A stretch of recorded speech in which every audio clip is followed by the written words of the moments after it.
Hello मेरे प्यारे बच्चों, मेरे सुंदर सुंदर प्यारे प्यारे बच्चों जो एग्जाम की उलझनों में उलझे हो, तो हम आपकी उलझन को थोड़ा सा कम करने के लिए ले आए हैं कौन सा चैप्टर, डी और एफ ब्लॉक के तत्व। ठीक है, तो ये जो आपका चैप्टर है, ये देखो इसमें से बहुत ज्यादा क्वेश्चन नहीं, जो भी इंपॉर्टेंट क्वेश्चन है हम यहाँ पे अभी डिस्कस कर लेंगे कि आपको कौन कौन से सिलेक्टेड टॉपिक पढ़ने हैं।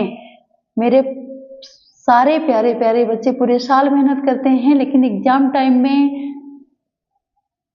घबराहट बहुत ज्यादा होती है उनको। अरे हमने इतना पढ़ा है, इसमें से पता नहीं क्या आएगा क्या नहीं, फिर भूलने भी लगते हैं। तो चिंता मत करो, सबके साथ ऐसा होता है। लेकिन जब आप बस रिवीजन करते जाओ। एग्जाम टाइम जब आएगा ना, आपके हाथ में पेपर आएगा, जैसे ही एक क्वेश्चन आप सॉल्व करोगे ना, वैसे ही सारी घबराहट दूर हो जाएगी और आपको सारी चीजें याद आ जाएंगी। हमारा माइंड फिर हमको याद दिलाने लगता है कि ये बच्चे तूने पढ़ा है, इसको अच्छे से करना है। और थोड़ा बहुत अगर लाइन इधर उधर हो भी जाती है, भूल भी जाती है, तो घबराने का नहीं, सबसे होता है। कौन वर्ड टू वर्ड किताब का पूरा छाप देता है?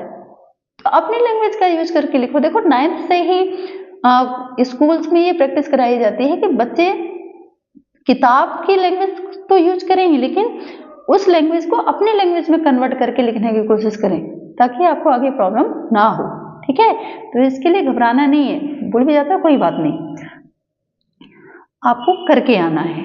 सारा तो भूलेगा नहीं, जो याद आएगा वो करके आना है। ठीक है, तो यहाँ पे देखिए लेंथेनाइट आकुंचन क्या है, ये 2 नंबर में क्वेश्चन पूछा जाता है, तो इसको कवर करना है आप। फिर आपका ये है संक्रमण तत्व, ये कई बार पूछा गया है। तो देखिए संक्रमण तत्व को अच्छे से पढ़ना है, संक्रमण तत्व का इलेक्ट्रॉनिक विन्यास। ठीक है, और पूरा डी ब्लॉक का नहीं करना है आपको, कुछ जो मेन है, जो शुरू में ही है, उनको आप कवर कर लेना। ठीक है, अब ये याद रखना प्रथम श्रेणी, द्वितीय श्रेणी, तृतीय श्रेणी, चतुर्थ श्रेणी में कौन कौन से तत्व होते हैं। ठीक है, और संक्रमण धातुओं का चुंबकीय गुण क्या है। ठीक है, इसकी आयनिक त्रिज्या, इसका प्रतिचुंबकीय गुण क्या है। ठीक है, अनुचुंबकीय, प्रतिचुंबकीय गुण, परिवर्ती ऑक्सीकरण अवस्था क्यों दिखाता है ये। ठीक है, संक्रमण तत्व रंगीन आयन क्यों बनाते हैं। ये ऐसे क्वेश्चन हैं जो बोर्ड पूछता है, तो इनको भी कवर करना है आपको। ओके, अब जैसे देखो ये क्वेश्चन आ गया, क्या संक्रमण तत्व की विशेषताएं लिखिए डी ब्लॉक। अब देखो संक्रमण तत्व डी ब्लॉक एक ही है, आपको पता है ना, तो इसमें कंफ्यूज नहीं होना है। ठीक है, तो संक्रमण तत्व के बारे में जितना भी कुछ है वो आपको कवर कर लेना है। यहाँ भी देखो ये क्वेश्चन, डी ब्लॉक के तत्व के निम्न गुणों की व्याख्या कीजिए, इलेक्ट्रॉनिक विन्यास और चुंबकीय लक्षण। ठीक है, तो जैसे ये देखो इलेक्ट्रॉनिक विन्यास दिया है ना, ये स्कैंडियम का, टीलियम का, वेनेडियम का, क्रोमियम का, मैग्नीज का, आयरन का, कोबाल्ट का, निकल का, कॉपर का, जिंक का, तो इतना भी आप कवर कर लोगे ना तो सफिशिएंट है, ज्यादा परेशान नहीं होना है। ठीक है, अब देखो जैसे मैं अभी डिस्कस कर रही थी कि संक्रमण तत्व में कौन कौन से गुण पूछे जाते हैं, तो देखिए संक्रमण तत्व धात्विक लक्षण क्यों दिखाता है, संक्रमण तत्व रंगीन आयन क्यों बनाता है। ठीक है, और ये वाला क्वेश्चन हो गया कि अधिकांश संक्रमण धातुएं उप संयोजन यौगिक बनाती हैं, परिवर्ती संयोजकता दिखाती हैं, क्यों ऐसा करती हैं। ठीक है, तो ये सारे क्वेश्चन आपको संक्रमण तत्व में से क्लियर करना है। फिर आ जाते हैं हम अंतः संक्रमण तत्व में, इसका इलेक्ट्रॉनिक विन्यास।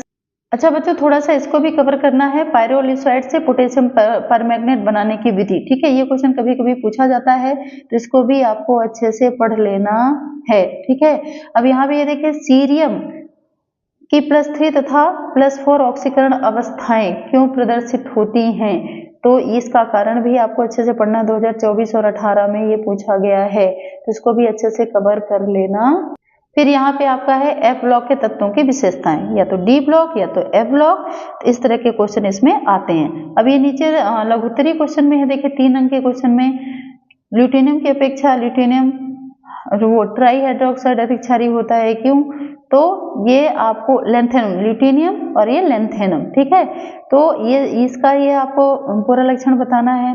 और संक्रमण तत्व के अनुचुंबकीय लक्षण तथा रंगीन आयन बनाने की प्रवृत्ति। ठीक है, तो ये मैं बार बार बोल रही हूँ कि इस तरह के क्वेश्चन भी इसमें पूछे जाते हैं। जैसे यहाँ पे आप देख लो फिर से लेंथेनाइट संकुचन, लेंथेनम से ल्यूटियम तक आकार इसका कम हो जाता है, क्यों। ठीक है, और ये देखो जिंक 2+ लवण सफेद होते हैं जबकि Cu2+ लवण नीले रंग के होते हैं, क्यों? तो इस क्वेश्चन को भी आपको कवर कर लेना है इसमें।